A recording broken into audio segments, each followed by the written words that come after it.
Monsoon tour, మధురానుభూతులు sure. పూర్తి వివరాలకు చదవండి రేపటి సాక్షి దినపత్రిక. 100 రోజుల పాలనలో కూటమి ప్రభుత్వం చేసిందేమీ లేదు గాని వైఎస్ జగన్ పై మాత్రం బురద చల్లుతోందని మండిపడ్డారు వైఎస్ఆర్సీపీ కడప జిల్లా అధ్యక్షులు P Ravindranath Reddy. Diversion politics చేస్తున్నారన్నారు. వైఎస్ జగన్ తిరుమల పర్యటన నేపథ్యంలో పోలీసులతో నోటీసులు ఇప్పించి తమను నిలువరించే ప్రయత్నం చేస్తున్నారని విమర్శించారు. తిరుమల శ్రీవారి దర్శనానికి అనుమతి దేనికని ప్రశ్నించారు.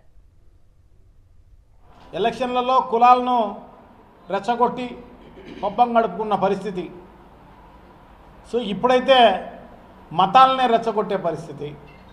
సో ఆ పరిస్థితుల్లో వెంకటేశ్వర స్వామిని దర్శించుకుందామని చెప్పేసి మా అధ్యక్షులు, రాష్ట్ర అధ్యక్షులు శ్రీ జగన్మోహన్ రెడ్డి గారు దర్శనానికి పోదామని అనుకుంటే దానికి రోజు డిబేట్లు పెట్టించే కార్యక్రమం, దాన్ని విమర్శించే కార్యక్రమం.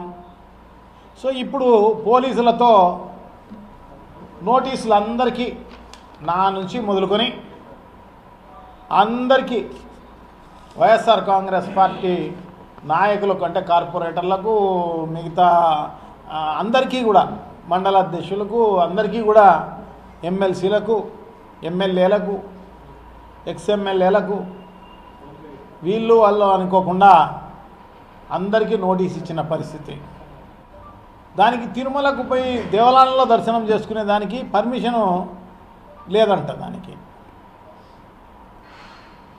దర్శనం చేసుకునే దాంట్లో పర్మిషన్ లేకపోవడం అనేది నిజంగా కూడా ఆశ్చర్యకరమైన విషయం.